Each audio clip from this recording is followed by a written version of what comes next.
अस्सलामुअलैकुम दोस्तों, एक बार फिर से आपका खैर मकदम है हमारी यूट्यूब चैनल AIM हक की आवाज़ में। मैं आसिफ आपकी खिदमत में एक बार फिर से। दोस्तों, राहुल गांधी ने अभी कुछ दिन पहले चुनाव आयोग पर इल्ज़ाम लगाया था कि चुनाव आयोग धांधलेबाजी कर रहा है वोटर लिस्ट में, और इसका सबूत राहुल गांधी ने बाकायदा एक PPT जारी करी थी। इस PPT में राहुल गांधी ने समझाया था कि किस तरह से कर्नाटक की एक सीट पर लगभग 1 लाख फर्जी वोटर हैं, और 1 लाख फर्जी वोटर ये इतनी बड़ी संख्या है। इससे कम ही 30-40, 20-30, 15-20 इतनी ही संख्या में जो हार जीत होती है। एक सीट पर ज़्यादा से ज़्यादा 40-50 हज़ार की हार जीत होती है, लेकिन राहुल गांधी ने दिखाया कि 1 लाख फर्जी वोटर हैं। वो 1 लाख फर्जी वोटर कौन है, कहाँ से हैं, किस तरह से वो बनाए गए हैं, चुनाव आयोग पर इसका सीधा सीधा हमला किया था। अभी हाल ही में आपने देखा होगा, चुनाव आयोग के चीफ ने इसके ऊपर प्रेस कॉन्फ्रेंस करी। ऐसी प्रेस कॉन्फ्रेंस करी जिसमें चुनाव आयोग ने पत्रकारों के सवाल जो थे उनको दरकिनार किया, एक रटी रटाई चिट्ठी लेकर आए। चुनाव आयोग के चीफ ज्ञानेश कुमार एक रटी रटाई चिट्ठी ले गए, ऐसी चिट्ठी जो मानो किसी ने उनको लिख कर दी हो। दोस्तों, chief election commissioner Gyanesh Kumar साहब की अगर बात की जाए तो ये कहाँ से आते हैं, इनका थोड़ा पॉलिटिकल बैकग्राउंड मैं आपको बता देता हूँ। चीफ इलेक्शन कमिश्नर के बारे में आपको नहीं पता होगा, ये चीज़ें आज मैं आपको बताऊंगा। सबसे पहले तो चीफ इलेक्शन कमिश्नर ने 2018 से लेकर 2021 तक गृह मंत्री अमित शाह के नीचे सचिव रहते हुए काम किया है। इसके साथ ही फिर 2022 से 2024 तक सहकारिता मंत्रालय में सचिव रहे, जहां मंत्री फिर वही अमित शाह के अंडर में रहे। इसके साथ 2024 और 25 में अपॉइंटमेंट कमेटी में CGI को हटाकर मोदी और अमित शाह साहब ने ज्ञानेश कुमार को मुख्य चुनाव आयोग यानी चीफ इलेक्शन कमिश्नर बनाया। तो आप देख सकते हैं कि इनका बैकग्राउंड कहाँ का है, और जो ये बातें कर रहे हैं, जिस तरह की ये बातें प्रेस कॉन्फ्रेंस में करेंगे, वो किस तरह की करेंगे, तो आपको इसी चीज़ से अंदाज़ा लगा लेना चाहिए। अमित शाह के नीचे काम करने वाले ज्ञानेश कुमार क्या बोलेंगे, मैं आपको एक एक पॉइंट में सारी चीज़ें बताऊंगा। चीफ इलेक्शन कमीशन जैसे ही प्रेस कॉन्फ्रेंस में आके बैठे तो सामने उनके पत्रकारों का जमावड़ा था। पत्रकारों ने अपने सवाल दागने शुरू करे, तो पहले तो उन्होंने उन पत्रकारों के सवाल लिए, जैसे उनका जवाब बाद में देंगे, लेकिन जैसे ही CEC के बोलने की बात आई तो उन्होंने उन सवालों पर गौर ही नहीं दिया। एक चिट्ठी लाए थे, जैसे उनको किसी ने वो लिख के दी हो कि आपको किसी की नहीं सुननी है, सिर्फ ये पढ़ना है और वापस आ जाना है। कुछ इस तरह का काम चुनाव आयुक्त करके गए हैं, और उन्होंने किसी के सवाल का कोई जवाब नहीं दिया। उनकी जैसी भाषा थी, जो सवालों के जवाब वो दे रहे थे, उन सवालों में कई सारे सवाल वो छोड़ कर गए हैं, जैसे इन सवालों के जवाब कोई फरिश्ता देगा। मैं आपको चुनाव आयोग की कुछ वीडियो दिखा देता हूं। पहले तो आप देखिए उनसे जो सवाल राहुल गांधी ने किए थे, उन सवालों का उन्होंने क्या जवाब दिया।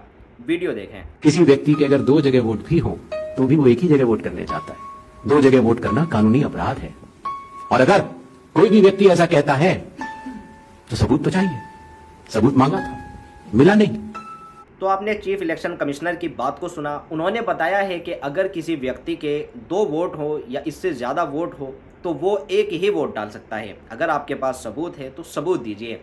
अब सबूत की अगर बात है तो सबूत इनको पूरा देश दे रहा है। सबूत क्या है, मैं आपको एक वीडियो दिखा रहा हूँ। ये वीडियो अभी हाल ही में जो इलेक्शन हुआ था उसमें किसी नेता के एक 15 या 16 साल के लड़के ने कई वोटें डाली थी, और बाकायदा उनकी वीडियो रिकॉर्डिंग करके सोशल मीडिया पर डाली थी। तो इस वीडियो को देखें, और ये वीडियो देखने के बाद चीफ इलेक्शन कमिश्नर को ये वीडियो ज़रूर भेजें। वीडियो देखें।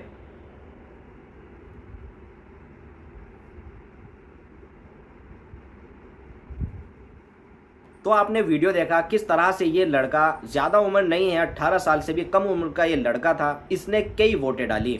अब ये वोटें किस तरह से डाल रहा है, इसकी वोट बनी हुई है या किसी और की वोट ये डाल रहा है, ये चीज़ें बाद में जांच के बाद आएगी। लेकिन चीफ इलेक्शन कमिश्नर ने जो बोला है कि अगर किसी की ज़्यादा वोट है तो वो एक ही वोट डाल सकता है, तो इस लड़के ने इस तरह से इतनी सारी वोटें कैसे डाली, ये तो एक वीडियो रिकॉर्डिंग सामने आ गई जो पता लग गया। लेकिन जिन चीज़ों की वीडियो रिकॉर्डिंग नहीं होती उनका क्या है, वो कितनी वोट और किस तरह वोट डालते होंगे।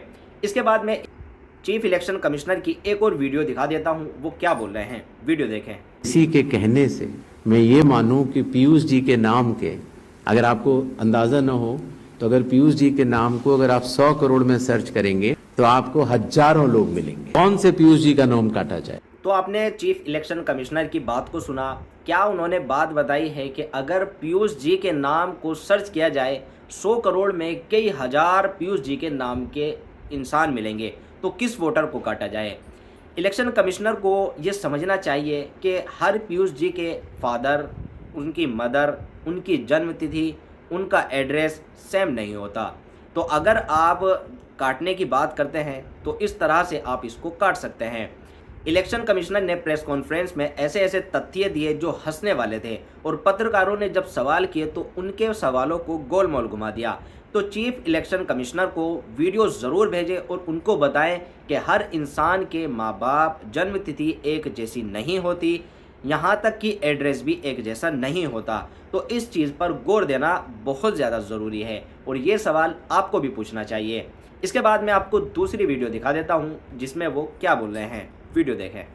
क्या अपनी माताओं, बहुओं, बेटियों सहित किसी भी मतदाता की सीसीटीवी वीडियो चुनाव आयोग को साझा करनी चाहिए क्या?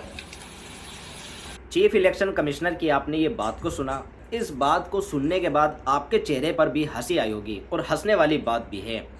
चीफ इलेक्शन कमिश्नर बता रहे हैं कि उनकी वीडियो इसलिए नहीं जारी कर सकते हैं कि माता और बहनों की वीडियो है। चीफ इलेक्शन कमिश्नर को जो जवाब दिया है ट्विटर पर एक शख्स ने दिया है। मैं आपको उसका ट्वीट पढ़ के सुना देता हूँ। इन्होंने लिखा, माँ बहनों की वोटिंग वाली सीसीटीवी फुटेज जारी नहीं करनी चाहिए। ये चीफ इलेक्शन कमिश्नर ने बोला। हेलो अंकल, इलेक्शन कमीशन से पहले उल्लू कुक्कू की वेब सीरीज में काम करते थे क्या? अबे वो वोटिंग की फुटेज है, किसी के बाथरूम की नहीं। अगर वो फुटेज नहीं दिखा सकते तो रिकॉर्ड करते क्यों हो? अब्बा की शादी में चलाने के लिए।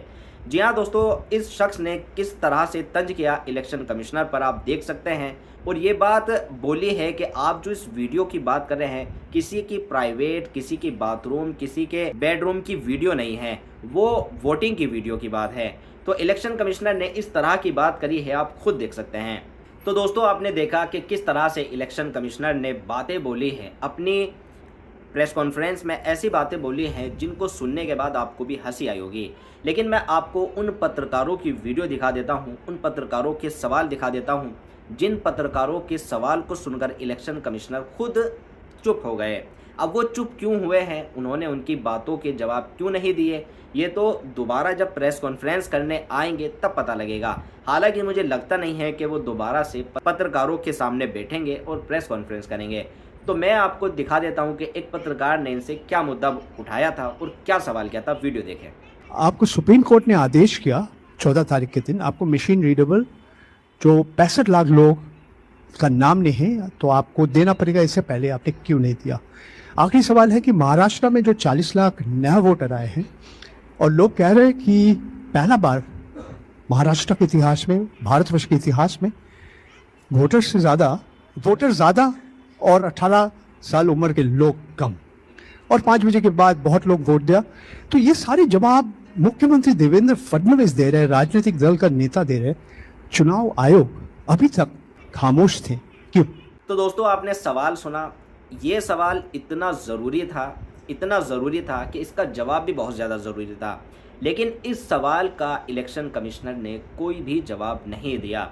अगर आपको जवाब नहीं देना था तो आप पत्रकारों के सामने आए ही क्यों? एक वीडियो रिकॉर्ड करते बंद कमरे में और उस वीडियो को जारी कर देते। पत्रकारों के सामने बैठने का ये ढोंग किया क्यों था? इसके साथ में दूसरा आपको एक पत्रकार का और सवाल दिखा देता हूं कि उन्होंने इलेक्शन कमिश्नर से क्या पूछा था। वीडियो देखें। मेरा नाम मुकेश कुमार सिंह है, मैं एक फ्रीलांस जर्नलिस्ट हूं। मैं आपसे जानना चाह रहा हूं कि इस बात का ग्रेडिंग कैसे की जाएगी कि जो अभी आपने उदाहरण देके बताया कि ईपीआईसी में एक आदमी नाम डुप्लीकेट करेगा, जब तक आपके पास कोई यूनिक फीचर नहीं होगा, जैसे आधार के मामले में बायोमेट्रिक्स एक यूनिक फीचर का काम करता है हर इंडिविजुअल के लिए ना, उसी तरीके से अगर आप ईपीआईसी से इसको नहीं जोड़ेंगे तो यह संभव ही नहीं है कि आप कभी जिंदगी में डुप्लीकेसी को चेक कर पाए, चाहे कितने एफर्ट्स कर ले। यहां आपको टेक्नोलॉजी की ही मदद लेनी पड़ेगी, मैनुअली ये ह्यूमनली पॉसिबल नहीं है। और इसी से जुड़ा हुआ सवाल यह भी है कि जब इस तरह की चीजें हमारे सामने आती हैं, यानी डुप्लीकेसी को चेक करने की, वही डुप्लीकेसी हमारे सामने जब वोटर लिस्ट में सामने आती है तो एक नया बखेड़ा खड़ा होता है। आप चुनाव आयोग के सामने सबसे इंपॉर्टेंट चीज यह है कि अगर किसी चीज की शिकायत की जा रही है तो क्या चुनाव आयोग सबसे पहले शिकायत की जांच करने पे जोर देगा या शिकायतकर्ता कौन है उसकी जो है वो काले खोलने पे जोर देगा? ये एक ऐसी सवाल, एक कॉन्स्टिट्यूशनल इंस्टीट्यूशन पे इस तरह का दाग भी लगना अपने आप में शर्मनाक है। यानी अगर उससे आप हमें बचाइए, इस देश को तो बचाइए, इस डेमोक्रेसी को बचाइए, हम आपसे ये उम्मीद करते हैं। 247। तो दोस्तों, आपने इन पत्रकार की बात सुनी और इन पत्रकारों ने बताया कि किस तरह से इलेक्शन कमीशन जो डुप्लीकेट वोटर है उनको रोकेगा। क्या आपके पास विज़न है, क्या आपके पास टेक्निक है जो आप इसको रोक दें? क्योंकि इलेक्शन कमीशन के पास ऐसी कोई टेक्निक नहीं है, और ऐसी कोई टेक्निक अगर है तो वो सामने लाएं। पत्रकार का सवाल बहुत जायज़ था, लेकिन इसका जवाब भी बिल्कुल नहीं मिला, क्योंकि जो बात लिखकर वो लाए थे सिर्फ वही बात वो बोल कर गए हैं। इसके साथ में एक और पत्रकार की बात को सुना देता हूं। उन्होंने बीजेपी के अनुराग ठाकुर को भी लिया और उनको रखने के साथ ही एक ऐसा सवाल किया जिसको सुनकर इलेक्शन कमिश्नर ने उनकी बात को भी गोलमोल घुमा दिया। वीडियो देखें। दैनिक भास्कर से। सर, आपने देखा होगा कि Rahul Gandhi leader of opposition ने सेंट्रल बेंगलुरु की कॉन्स्टिट्यूंसी की तहकीकात की और ढेर सारे आरोप लगाए। उनका कहना था कि फेक सस्पिशियस वोटर बन रहे हैं, मैनिपुलेटेड हैं, मास एडिशन हुए हैं। इसके 2-3 दिन बाद ही बीजेपी के पावरफुल लीडर अनुराग ठाकुर जी ने प्रेस कॉन्फ्रेंस की और उन्होंने कहा कि उनके पास कंक्रीट प्रूफ है कि कंक्रीट प्रूफ है इस बात के कि lakhs of suspicious voters, duplicate voters, fake addresses, age manipulation, mass addition have been found in Wayanad, Raebareli and other constituency. देश की 2 बड़ी राजनीतिक पार्टियां ये आरोप लगा रही हैं कि fake voters, bogus voters, manipulation of age, duplicate voters ये मौजूद हैं। तो आप कितना सहमत हैं और इन आरोपों के आप क्या जांच कोई कराएंगे? तो आपने इनकी बात को सुना। इन्होंने भी वही बात बोली कि जिस तरह से राहुल गांधी ने इलेक्शन कमिश्नर पर आरोप लगाया है डुप्लीकेट फर्जी वोटर का, इसी तरह से अनुराग ठाकुर भी बताते हैं कि वायनाड जहां से राहुल गांधी जीते थे वहां भी फर्जी वोटर है। अगर दोनों पार्टी ये आरोप लगाती है, राहुल गांधी के ऊपर तो शपथ पत्र मांग रहा है, लेकिन अनुराग ठाकुर से शपथ पत्र क्यों नहीं मांग रहा? किस बात का दबाव है और किस बात ने आपको रोक रखा है कि आप अनुराग ठाकुर से शपथ पत्र नहीं मांग रहे हैं? अगर शपथ पत्र वाली कार्रवाई है तो दोनों से मांगनी चाहिए, सिर्फ राहुल गांधी से क्यों? तो आप देख सकते हैं कि इलेक्शन कमिश्नर ने जो प्रेस कॉन्फ्रेंस करी है, प्रेस कॉन्फ्रेंस नहीं, एक हंसी मजाक किया है। लिखी लिखाई बातें लाए हैं और ला के मीडिया के सामने रख दी। मीडिया के सवालों का कोई जवाब नहीं। इलेक्शन कमिश्नर को अब दोबारा आना चाहिए, लेकिन देखते हैं आते या नहीं। इस बारे में आप क्या सोचते हैं इलेक्शन कमिश्नर के? वीडियो में को लाइक जरूर करें और कमेंट में अपनी राय जरूर दें। अगर आपका कोई सवाल है तो आप कमेंट में इलेक्शन कमिश्नर से जरूर पूछ सकते हैं। मिलता है आपसे अगली वीडियो में, तब तक के लिए अस्सलाम वालेकुम।